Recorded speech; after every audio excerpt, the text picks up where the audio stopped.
Chapter 3 starts out with a somewhat unexpected warning against those who want to become teachers.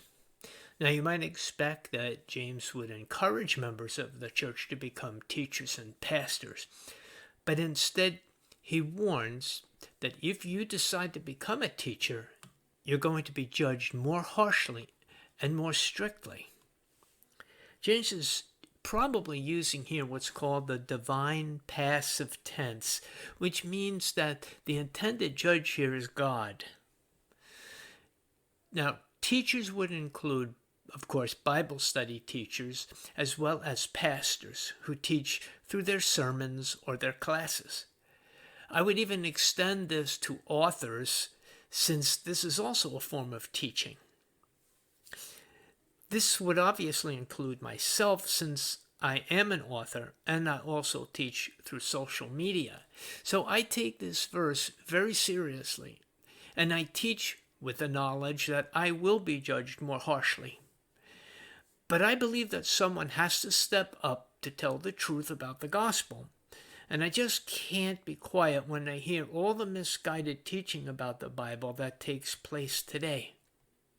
I do accept the consequences of my decision, and I pass this warning on to others who want to become teachers and pastors. We must be sure that the lessons that we have are built upon the best and most accurate resources available, and not simply expressing our opinion as truth. But what is James's reasoning here?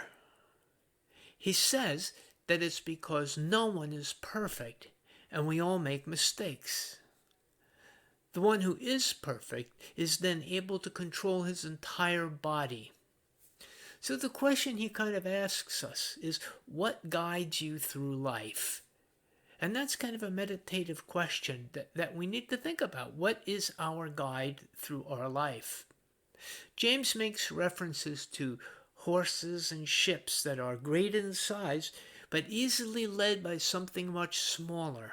For example, the horse is led by the bit that's placed in his mouth. And for the ship, it's the small rudder in the rear that steers it. He now makes the comparison to our body being led by the tongue. Although it's such a small member of the body, yet it brags great things and speaks very pretentiously about itself. He reminds us to think to ourselves, how does a great forest fire get started? Is it not by a small single match? And then James likens our tongue to this match. It pollutes the entire body by determining, or at least expressing, the lies that live within us. As humans, we've been able to tame almost every kind of animal. But he asks the question, who can tame the tongue? The tongue is like a serpent that's full of poisonous venom. It can only be controlled for a short period of time. But eventually, usually when we're not thinking about it or distracted, or especially when we get angry, it betrays the heart. Strangely enough, it's the tongue by which we both bless the Lord and curse men. James asks, how can this be? A spring cannot bring forth both clean and dirty water at the same time. Listen to what Jesus says about the tongue. In Matthew chapter 12, verses 34 through 37, he says this, offspring of vipers, how are you able to say anything good, since you are evil? For the mouth speaks from what fills the heart. The good person brings forth things out of the good treasury, and the evil person brings evil things out of his evil treasury. And here, treasury implies the things that we hold dear to us, probably in our hearts. He continues, I tell you that on the day of judgment, people will give an account for every worthless word they speak. For by your words you'll be justified, and by your words you will be condemned.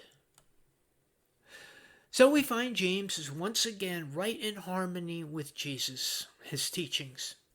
In other words, we had better be careful what we teach, not only in our theology, but also by our example.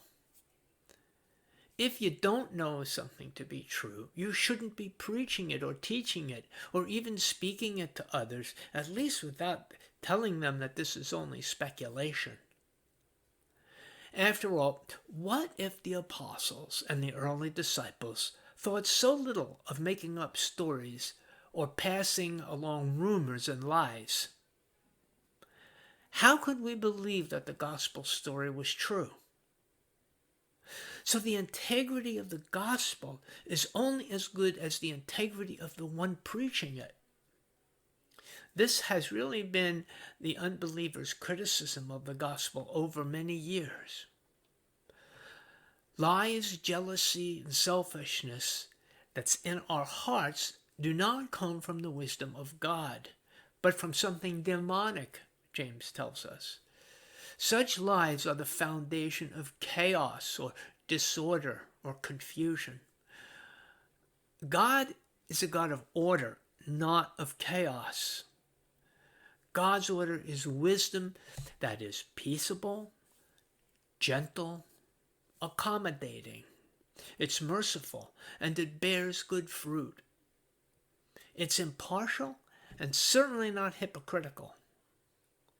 So if you desire to be a teacher or a pastor or an evangelist, first judge the fruit of your own mouth to be sure that it's consistent with God's holiness and righteousness. Now, these ideals may sound pretty harsh, but isn't it better that we make these judgments of ourselves now rather than wait until the great judgment of Christ? So make peace by means of truth. If we are to be judged or even persecuted by others, let it be for the right reasons. Let it be because of the truth that we speak rather than by lies.